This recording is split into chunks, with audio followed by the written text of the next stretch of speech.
la personne la plus puissante sur terre est quelqu'un qui vit comme un serviteur du Dieu vivant et fait tout ce qui est en son pouvoir pour que d'autres gens vivent mieux.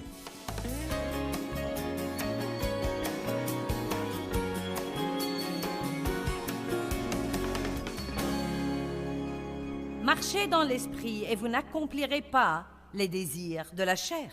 Donc, nous pouvons nous battre contre tout ce que nous pensons mal faire et toutes ces tentations que nous avons et nous battre avec le péché et nous sentir coupables et condamnés, ou nous pouvons nous concentrer sur tout.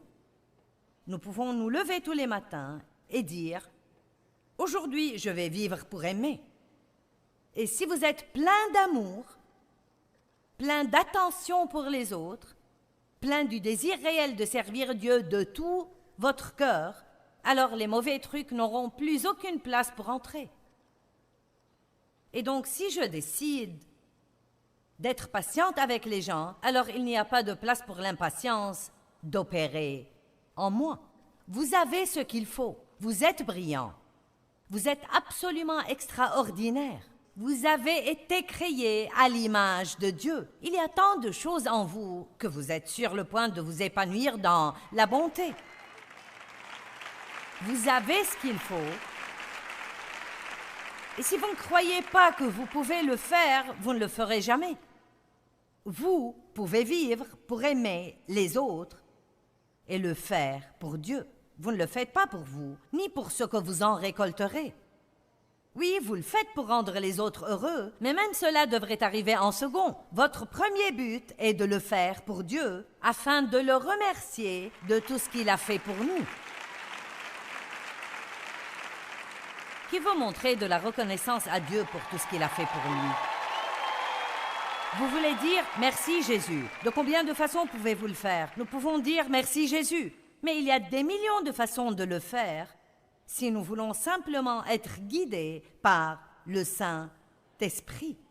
Et une chose que je me dis à moi-même chaque jour quand je prie, je dis des choses comme « Seigneur, je ne suis pas meilleur que les autres. Ça ne va pas me faire de mal de faire des choses pour les gens.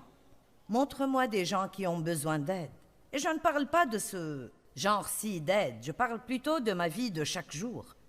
Je veux faire ce que je vous dis de faire, sans quoi je pense que ça n'aurait aucun pouvoir si je me contente de vous prêcher sans avoir un mode de vie qui y soit conforme, alors ce serait nul et inutile et sans puissance. Laissez-moi vous dire quelque chose, les choses les plus puissantes que vous faites dans votre vie sont les choses que vous faites en secret. Vous m'avez entendu? J'ai dit les choses les plus puissantes que vous faites dans votre vie sont les petites choses que vous faites en secret pour quelqu'un d'autre et que personne ne saura jamais, sauf vous et Dieu. Laissez-moi vous dire quelque chose. Votre récompense vient de Dieu. Amen. Verset 7. Mais il s'est dépouillé lui-même de tout privilège.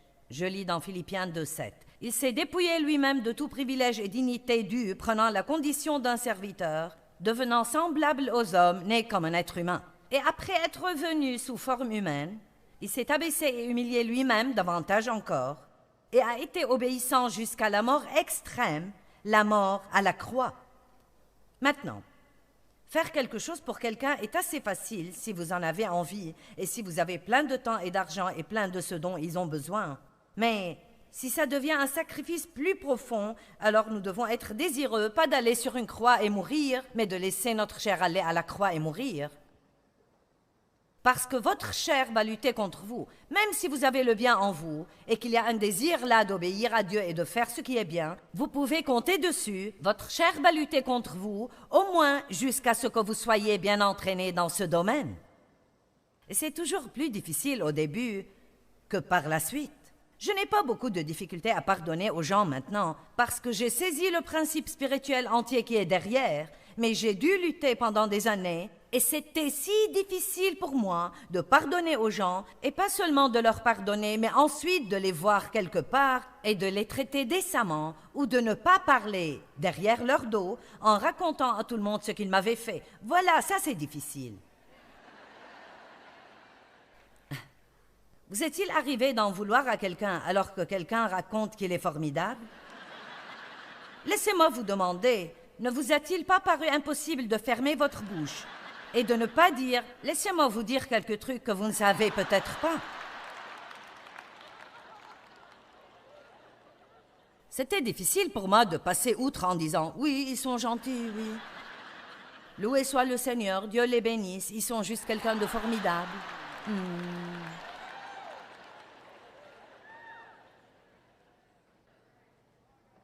Donc ça veut dire mourir à soi-même. C'est la croix que nous portons, de ne pas vivre une vie égoïste, égocentrique, absorbée par soi-même. Merci Dieu que nous n'ayons pas à prendre une croix et verser notre sang et mourir. Nos péchés ont été payés. Nous avons été rachetés. Nous avons été libérés. Et libérés non seulement pour aimer nos vies, mais la plus grande chose, c'est que nous sommes libres pour aider les autres à aimer leur vie. Est-ce que ça ne vous rend pas heureux aujourd'hui d'être libre pour apporter la joie à d'autres dans leur vie? J'espère que je vous rends heureux aujourd'hui, parce que croyez-moi, plus vous êtes heureux, plus je vais l'être. Amen. Maintenant, la récompense arrive. Verset 9. C'est pourquoi, parce qu'il s'est abaissé si bas, Dieu l'a souverainement élevé et lui a donné gratuitement le nom qui est au-dessus de tout nom, afin qu'au nom de Jésus, tout genou fléchisse. Maintenant, parce qu'il s'est humilié lui-même et est devenu un serviteur, n'a pas considéré que cette égalité qu'il avait avec Dieu était quelque chose qu'il devait défendre et s'y accrocher, mais il s'est abaissé. À cause de cela, il lui a été donné un nom au-dessus de tout autre nom, qui est rempli de puissance, et qui, jusqu'à maintenant, quand le nom de Jésus est prononcé, il y a une onction qui est libérée, et les forces démoniaques tremblent et sont ébranlées.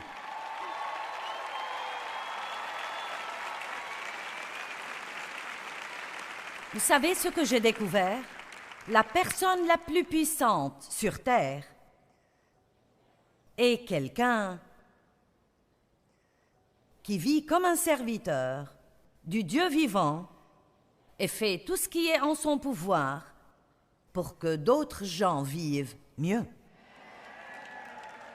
C'est une personne puissante. Si vous voulez ajouter de la puissance à votre vie, faites plus pour les autres. Si vous voulez davantage de puissance dans votre prédication, dans votre vie privée, derrière la scène, en secret, faites tout ce que vous pouvez pour bénir la vie de quelqu'un d'autre et quand vous mentionnez le nom de Jésus, quelque chose va arriver. La foi fonctionne par l'amour. Je peux croire que de grandes choses vont arriver, mais si je n'agis pas dans l'amour, Galates 5 dit que la foi est activée par l'amour. Ma foi n'avait pas d'énergie sans amour. Ne traversez pas la vie en faisant le moins possible. Faites-en le plus possible. De petites choses. Quand vous sortez dîner, ne donnez pas en pourboire le plus petit, le plus minuscule, la plus petite miette que vous pouvez leur donner. Et quoi que vous fassiez, ne laissez pas un tract d'évangélisation et pas d'argent. Oh, ça, c'est méchant, méchant, méchant, jusqu'à la moelle. Et ne soyez pas un chrétien grossier.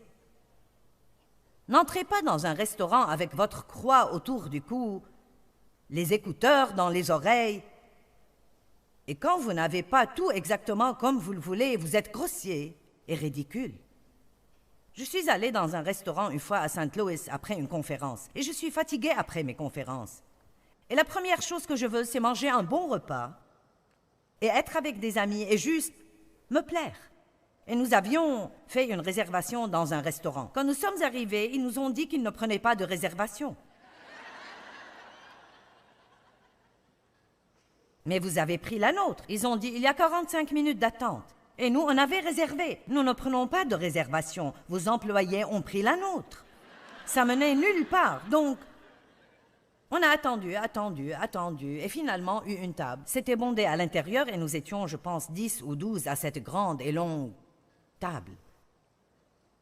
Et tous habillés pour sortir. Dave avait un costume et moi une robe sophistiquée. Et donc la serveuse est arrivée et nous avons commandé des boissons. Et elle est revenue avec cet énorme plateau de boissons et elle s'est penchée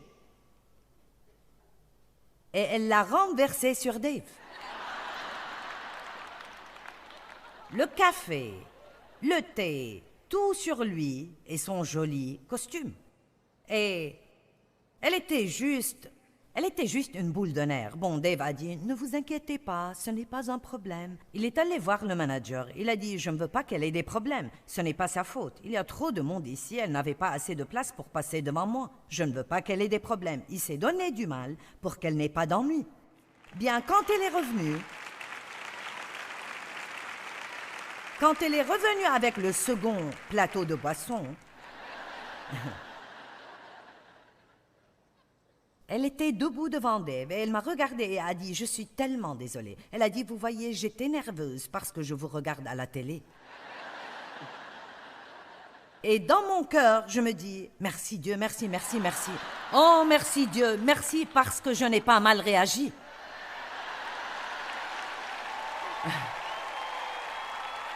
Ouh, Jésus, alléluia!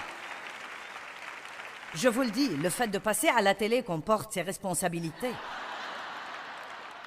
Pouvez-vous imaginer les dégâts que j'aurais pu faire? Et vous savez, je me souviens de quelque chose que Dieu m'a dit quand j'ai commencé. Je veux dire, quand mon programme télé a commencé à bien marcher. Il a dit, rappelle-toi toujours que quel que soit le nombre de gens que tu peux aider, c'est le même nombre que tu peux blesser. Donc, nous avons besoin de réaliser que notre attitude quotidienne peut aider les gens ou peut les blesser. Elle peut conduire les gens à Christ ou elle peut les éloigner de Christ. Amen. Acte 10, 38. Vous voyez comment Dieu a oint d'Esprit Saint et de puissance Jésus de Nazareth, qui allait de lieu en lieu en faisant le bien et en guérissant tous ceux qui étaient sous l'oppression du diable, car Dieu était avec lui. J'aime le fait que Jésus allait de lieu en lieu en faisant le bien. Jésus, notre époustouflant, puissant, extraordinaire, Dieu et Sauveur, se levait chaque matin, déjeuner avec les garçons et aller pour faire le bien. Bon, je peux aller de lieu en lieu faire le bien. Vous n'avez même pas besoin d'un diplôme pour faire ça. Pas besoin d'être au séminaire. Vous pouvez juste aller de lieu en lieu. Au supermarché, dans l'embouteillage, dans votre voisinage, à l'école, au travail. Vous iriez juste aller de lieu en lieu et servir le Seigneur avec joie, en étant une bénédiction partout où vous allez. C'est le christianisme de base.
Rendu simple.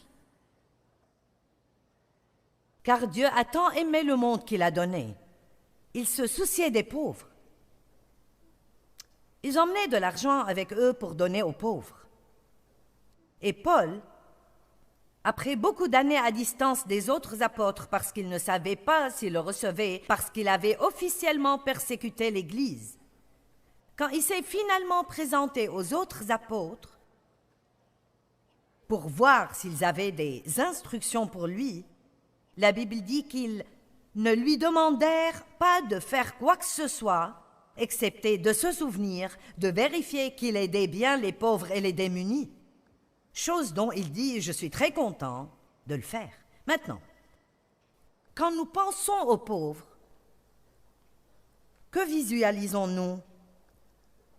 Est-ce que les pauvres sont juste ceux qui vivent dans la rue et n'ont pas d'argent, pas de nourriture, pas de vêtements corrects? Oui, ceux-là sont pauvres, mais j'ai une nouvelle définition des pauvres parce que ça me donne un plus grand nombre de gens à aider. Et je ne veux pas manquer de gens à aider. Donc, j'ai décidé qu'une personne pauvre, aussi loin que je suis concernée, est quelqu'un qui a un besoin et qui ne peut le combler d'aucune manière par elle-même. Une personne pauvre est quelqu'un qui a moins que vous avez. Pourquoi j'ai décidé de penser comme cela? Parce que, bien qu'il puisse ne pas être pauvre, dans la véritable acception du mot, je me souviens quand nous n'avions jamais l'argent pour manger dehors, et quand je ne m'achetais jamais de nouvelles tenues, peut-être pendant un an, et quand je devais prendre une calculatrice avec moi au supermarché et je ne pouvais pas dépenser un penny de plus que 35 $ par semaine pour les courses. Et quand j'arrivais à la caisse, si j'avais plus de choses que pour 35 ou 70 $ pour 2 semaines, parce qu'on n'y allait qu'une semaine sur 2, alors je devais reprendre des articles et les remettre dans leur rayon. Et c'est dans ce supermarché que Dieu m'a enseigné beaucoup de leçons concernant sa nature et comment il veut que nous soyons excellents. Sur de petites choses dont vous m'avez entendu parler, remettre le caddie à sa place, quand j'arrivais à la caisse et que je réalisais que je ne pouvais pas tout garder, de ne pas poser la laitue dans les produits d'entretien, mais de la remettre dans son rayon. Écoutez-moi bien, si vous voulez être à l'école du Saint-Esprit, il va vous enseigner et vous utiliser partout où vous allez. Il n'est pas nécessaire d'aller à l'église pour trouver Dieu, il est partout. Et pas besoin d'aller à l'école biblique pour apprendre comment exercer un ministère. Vous devez simplement dire « Dieu, enseigne-moi chaque jour de ma vie comment je peux te servir et faire tout ce que tu veux que je fasse. » C'est ce qui manque dans l'Église aujourd'hui. Être chrétien veut dire davantage que d'aller et de poser votre petit derrière sur un banc chaque dimanche matin pendant 45 minutes tout en dormant la moitié du temps et d'être impatient d'en finir et de sortir et de ne rien faire pour qui que ce soit d'autre. Ce n'est pas le christianisme.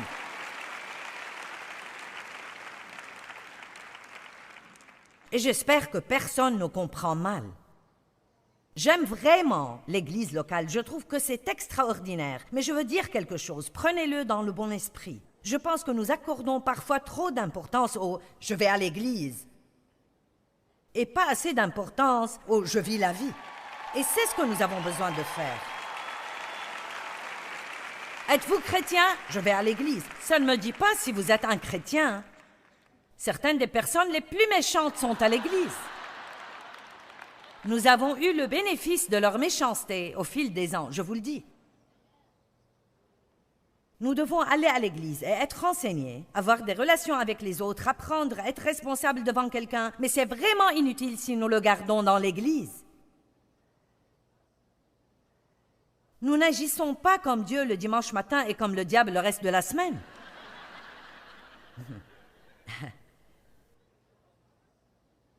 Pierre, est-ce que tu m'aimes? Aide quelqu'un. Matthieu 20, 20. Alors la mère des fils de Zébédée s'approcha de Jésus avec ses fils et se prosterna et lui dit, « Pouvez-vous me faire une faveur ?» Il lui dit, « Dis-moi, qu'est-ce que tu veux ?»« Ordonne, lui dit-elle, que mes 2 fils que voici soient assis dans ton royaume, l'un à ta droite et l'autre à ta gauche. » Jésus répondit, « Vous ne savez pas ce que vous me demandez.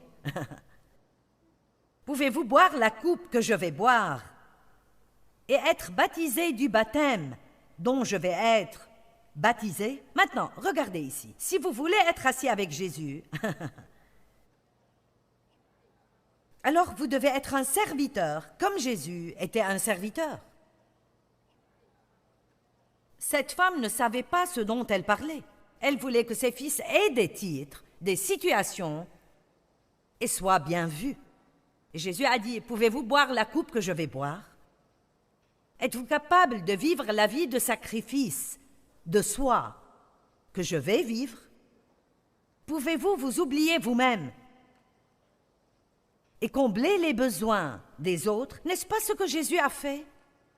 Donc, que disons-nous vraiment quand nous disons « je veux être comme Jésus » ? Je veux dire, ça ne peut pas être juste ce nuage flottant. Oh! Oui, rends-moi juste comme toi, Jésus. Tu es au centre, Jésus.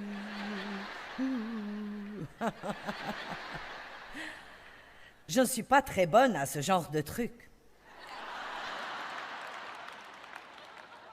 Nous nous amusons bien ici, mais il y a une mauvaise nouvelle. Vous allez devoir rentrer chez vous. Et quand vous rentrerez chez vous, agissez comme quelqu'un qui a reçu quelque chose.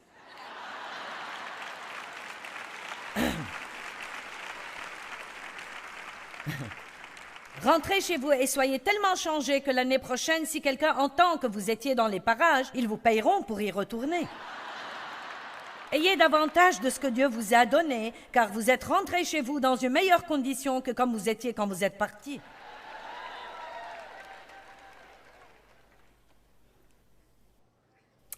Vous ne savez pas ce que vous demandez. Il dit, il est vrai que vous boirez ma coupe, mais pour ce qui est d'être assis à ma droite et à ma gauche, cela n'est pas à moi de le donner. Ce sera donné à ceux pour qui mon Père l'a préparé. Et j'aime ce passage. Quand les 10 autres disciples entendent dire cela, ils s'indignèrent contre les 2 frères. Ils disent, « Qui croyez-vous que vous êtes? Ces sièges sont pour nous indéniablement. » Vous êtes tout en bas de la liste pour ce qui est de ces situations. Oh. C'est ce que veut dire être indigné. C'est comme, qui croyez-vous que vous êtes? J'ai beaucoup de pratique dans tout cela. Et puis Jésus les appela et leur dit, « Vous le savez, les chefs des nations les tiennent sous leur pouvoir et les grands sous leur domination les tyrannisent. » Verset 26. « Il ne doit pas en être ainsi parmi vous, mais si quelqu'un veut vraiment être grand parmi vous, qu'il soit votre serviteur. » Bien, j'ai 3 personnes qui applaudissent là-bas. Et qu'est-ce que ça veut dire? Ça ne veut pas dire que vous frottiez le sol avant de partir, même s'il a besoin d'être nettoyé. Vous n'êtes pas assez bon pour ça. Mais ça ne veut pas dire que c'est ce que je vous demande de faire. Ce que je demande pour moi-même et pour nous tous, c'est de réaliser la grande importance d'où nous sommes dans la société aujourd'hui et de ce qui se passe dans le monde aujourd'hui. Et il n'y a pas d'espérance pour la société sans nous. Ça devient plus sombre, et quand je dis « nous », c'est Dieu travaillant à travers nous. Si je vous demandais qui croit que Dieu est la réponse, vous diriez tous oui. Mais comment croyons-nous que les gens vont voir Dieu? Nous adorerions qu'il apparaisse. J'adorerais ça. Jésus descendrait ici et arrangerait tout. Mais jusqu'à ce qu'il le fasse, il nous a. Nous l'avons, mais nous sommes tout ce qu'il a. Vous et moi, nous sommes en vérité tout ce que Dieu a.